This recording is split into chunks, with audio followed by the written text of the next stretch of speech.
O século XIX, que surgira com as últimas agitações provocadas no mundo pela Revolução Francesa, estava destinado a presenciar extraordinários acontecimentos. No seu transcurso, cumprir-se-ia a promessa de Jesus, que, segundo os ensinamentos do seu Evangelho, derramaria as claridades divinas do seu coração sobre toda a carne, para que o Consolador reorganizasse as energias das criaturas a caminho das profundas transições do século XX. Mal não haviam terminado as atividades bélicas da triste missão de Bonaparte, e já o espaço se movimentava no sentido de renovar os surtos de progresso das coletividades.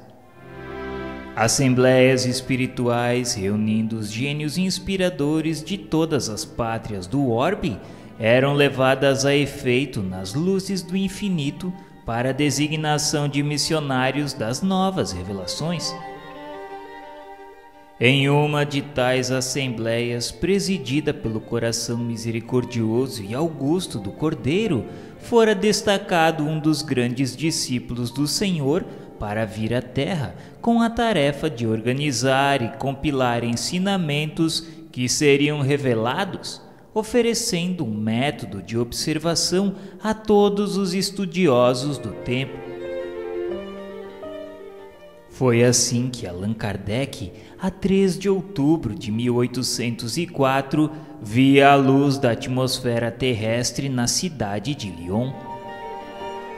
Segundo os planos de trabalho do mundo invisível, o grande missionário, no seu maravilhoso esforço de síntese, contaria com a cooperação de uma pleiade de auxiliares da sua obra, designados particularmente para coadjuvá-lo nas individualidades de João Batista Rostand, que organizaria o trabalho da fé, de Leon Denis, que efetuaria o desdobramento filosófico, de Gabriel Delany, que apresentaria a estrada científica, e de Camille Flammarion, que abriria a cortina dos mundos, desenhando as maravilhas das paisagens celestes, cooperando assim na codificação kardeciana no Velho Mundo e dilatando-a com os necessários complementos.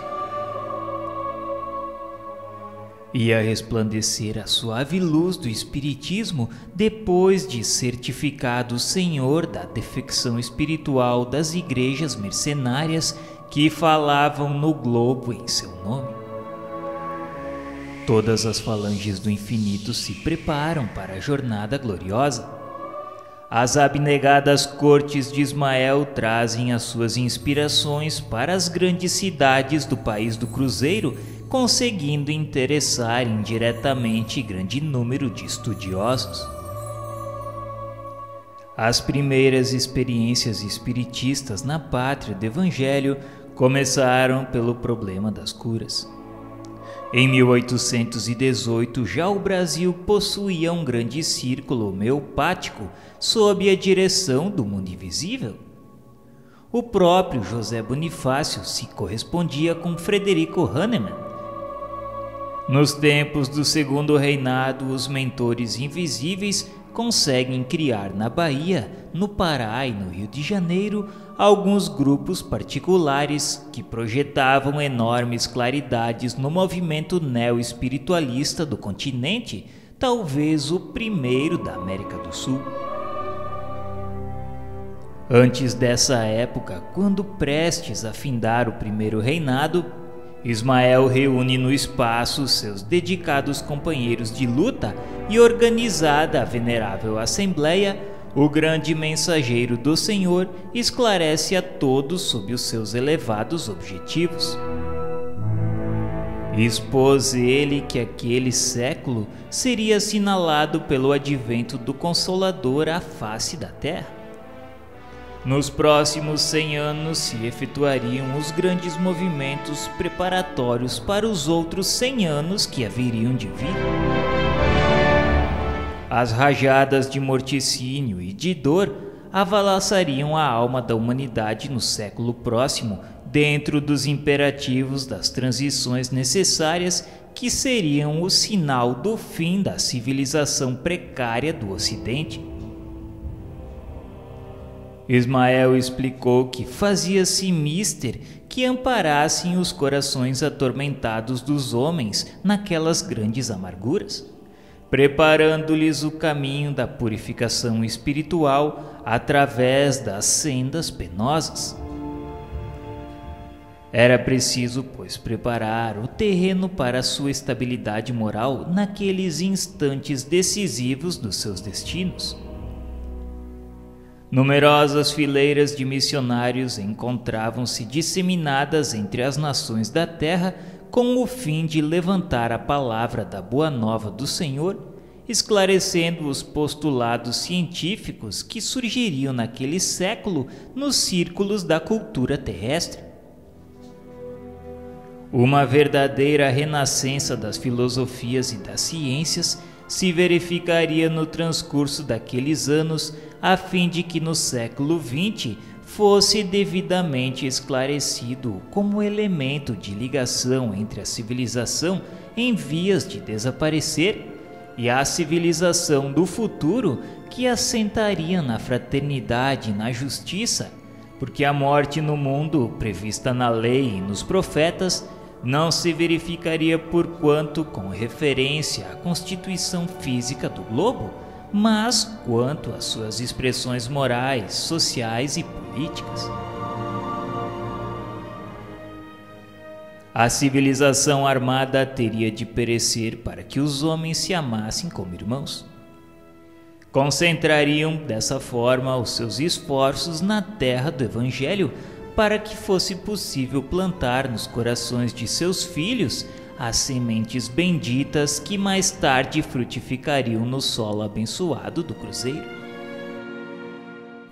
Se as verdades novas deveriam surgir primeiramente segundo os imperativos da lei natural nos centros culturais do Velho Mundo, era na pátria do Evangelho que era importante dar vida, aplicando-as na edificação dos monumentos triunfais do Salvador. Ismael esclareceu que alguns de seus auxiliares já se encontravam na terra, esperando o toque de reunir as suas falanges de trabalhadores devotados sob a direção compassiva e misericordiosa do Divino Mestre. E encaminhando-se para um dos seus dedicados discípulos, falou-lhe que necessitava de sua colaboração. Era necessário que ele descesse às lutas terrestres com o objetivo de concentrar as energias no país do Cruzeiro, dirigindo-as para o alvo sagrado dos seus esforços. Sua tarefa seria regimentar todos os elementos dispersos com dedicação, a fim de que ele, Ismael, e seus auxiliares pudessem criar um núcleo de atividades espirituais dentro dos elevados propósitos de reforma e regeneração. Ismael falou-lhe da delicadeza daquela missão, mas com observância do código de Jesus e com sua assistência espiritual seria superado todos os obstáculos, à força de perseverança e de humildade, consolidando os primórdios daquela obra que era de Jesus no seio da pátria do seu Evangelho. E colocando sua destra sobre os ombros do seu fiel mensageiro, Ismael finalizou dizendo-lhe que se a luta iria ser grande, não seria menor a compensação do Senhor, que é e sempre foi caminho, verdade e vida. Havia em toda a assembleia espiritual um divino silêncio. O discípulo escolhido nada pudera responder com o coração palpitante de doces e esperançosas emoções. Mas as lágrimas de reconhecimento lhe caíam copiosamente dos olhos. Ismael desfraldara sua bandeira à luz gloriosa do infinito, salientando-se a sua inscrição divina que parecia constituir-se de sóis infinintésimos. Uma vibração de esperança e de fé fazia pulsar todos os corações quando uma voz terna e compassiva exclamou das cúpulas radiosas do ilimitado: Glória a Deus nas alturas e paz na terra aos trabalhadores de boa vontade.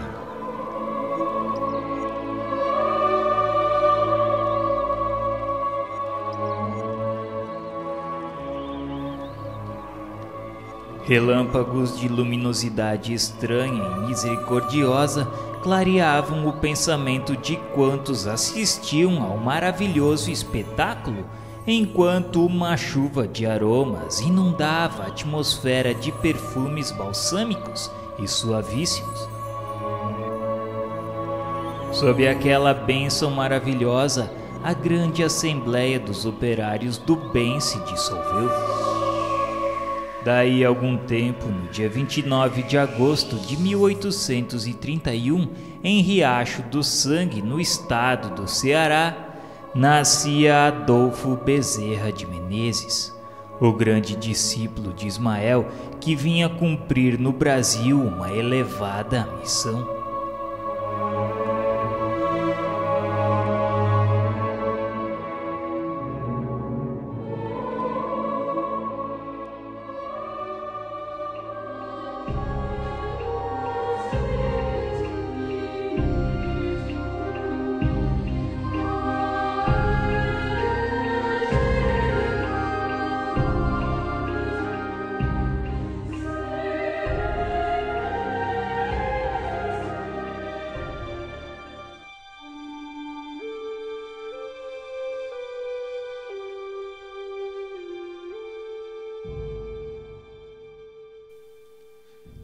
O grande movimento preparatório do espiritismo em todo o mundo tinha no Brasil a sua repercussão como era natural. Por volta de 1840, ao influxo das falanges de Ismael, chegavam 2 médicos humanitários ao Brasil. Eram Bento Muri e Vicente Martins, que fariam da medicina homeopática verdadeiro apostolado. Muito antes da codificação kardeciana, conheciam ambos os transes mediúnicos e o elevado alcance da aplicação do magnetismo espiritual. Introduziram vários serviços de beneficência no Brasil e traziam por lema, dentro de sua maravilhosa intuição, a mesma inscrição divina da bandeira de Ismael: Deus, Cristo e Caridade. Indescritível foi o devotamento de ambos à coletividade brasileira, a qual se haviam incorporado sob os altos desígnios do mundo espiritual. Nas suas luminosas pegadas seguiram mais tarde outros pioneiros da homeopatia e do espiritismo na pátria do Evangelho. Foram eles os médicos homeopatas que iniciaram aqui os passes magnéticos como imediato auxílio das curas. Hahnemann conhecia a fonte infinita de recursos do magnetismo espiritual e recomendava esses processos psicoterápicos aos seus seguidores. Os primeiros fenômenos de Hydesville na América do Norte em 1848 não passaram despercebidos à corte do Segundo Reinado. A febre de experimentações que lhes seguiu nas grandes cidades europeias incendiou igualmente no Rio de Janeiro alguns cérebros mais destacados no meio social.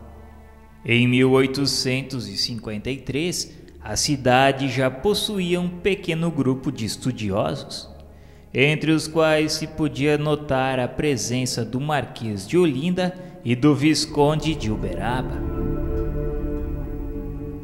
Em Salvador, esses núcleos de experimentação também existiam em idênticas circunstâncias. Em 1860 surgem as primeiras publicações espiritistas.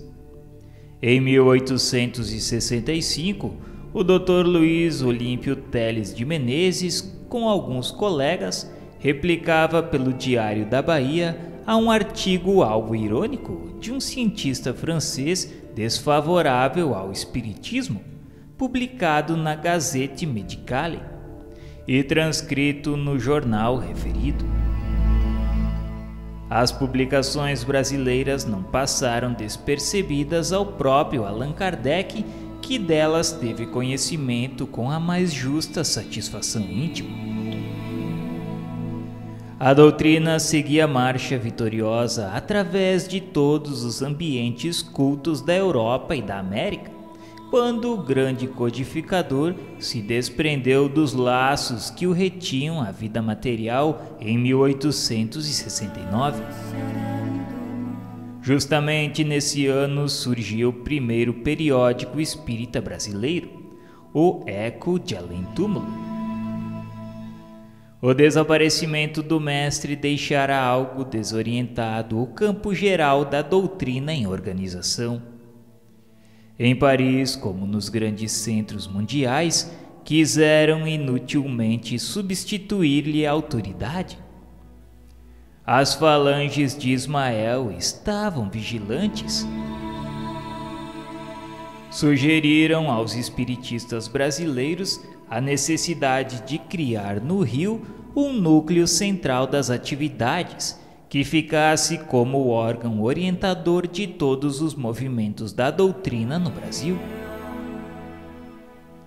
Um dos emissários de Ismael, que dispunha de maiores elementos no terreno das afinidades mediúnicas para se comunicar nos grupos particulares organizados na cidade, adotou o pseudônimo de Confúcio, sob o qual transmitia instrutivas mensagens e valiosos ensinamentos. Em 1873, fundava-se com estatutos impressos e demais formalidades exigidas o Grupo Confúcio, que constituiria a base da obra tangível e determinada de Ismael na terra brasileira. Por esse grupo passaram na época todos os simpatizantes da doutrina, e se efêmera foi a sua existência como sociedade organizada, memoráveis foram os seus trabalhos, aos quais compareceu pessoalmente o próprio Ismael pela primeira vez, esclarecendo os grandes objetivos da sua elevada missão no país do Cruzeiro. Nem todos os espiritistas modernos conhecem o fecundo labor daqueles humildes arroteadores dos terrenos inférteis da sociedade humana. A realidade é que eles lutaram denodadamente contra a opinião hostil do tempo, contra o anátema, o insulto e o ridículo, e sobretudo contra as ondas reacionárias das trevas do mundo invisível, para levantarem bem alto a bandeira de Ismael como manancial de luz para todos os espíritos e de conforto para todos os corações. As entidades da sombra trouxeram a obra ingrata da oposição ao trabalho produtivo da edificação evangélica do Brasil. Bem sabemos que, assim como Aquiles possuía um ponto vulnerável no seu calcanhar, o homem em si, pela sua vaidade e fraqueza, também tem um ponto vulnerável em todos os escaninhos da sua personalidade espiritual. E os seres das trevas, se não conseguiram vencer totalmente os trabalhadores, conseguiram desuni-los no plano dos seus serviços à grande causa. O grupo Confúcio teve uma existência de 3 anos rápidos. Os mensageiros de Ismael, triunfando da discórdia que destruía o grande núcleo nascente, fundavam sobre ele em 1876 a Sociedade de Estudos Espíritas, Deus, Cristo e Caridade, sob a direção esclarecida de Francisco Leite de Bittencourt Sampaio, grande discípulo do emissário de Jesus, que juntamente com Bezerra tivera sua tarefa previamente determinada no alto. A ele se reuniu Antônio Luiz Saião em 1878 para as grandes vitórias do Evangelho nas terras do Cruzeiro. O trabalho maléfico das trevas no plano invisível é arrojado e perseverante. No seio desse redil de almas humildes e simples, esclarecidas à luz dos princípios cristãos, onde militavam espíritas lúcidos e sábios como Bittencourt Sampaio, que abandonara os fulgores enganosos da sua elevada posição na literatura e na política para se apegar às claridades do ideal cristão, as entidades tenebrosas conseguem encontrar um médium pronto para a dolorosa tarefa de fomentar a desarmonia. E estabelecida de novo a discórdia, os mensageiros de Ismael reorganizam as energias existentes para fundarem em 1880 o Grupo Espírita Fraternidade, com a qual se carregava em triunfo o bendito lema do suave estandarte do emissário do Divino Mestre.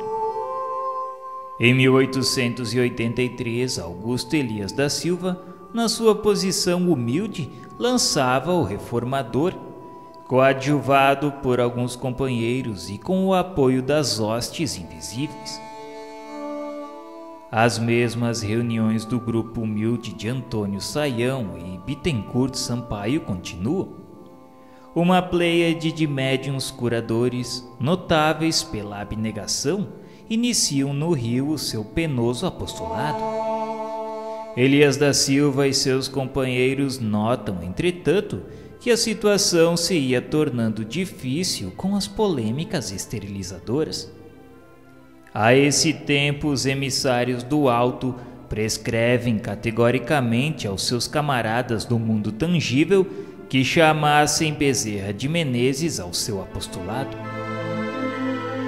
Elias bate então a porta generosa do mestre venerável, o que não era preciso, porque seu grande coração já se encontrava a postos no sagrado serviço da seara de Jesus na face da terra.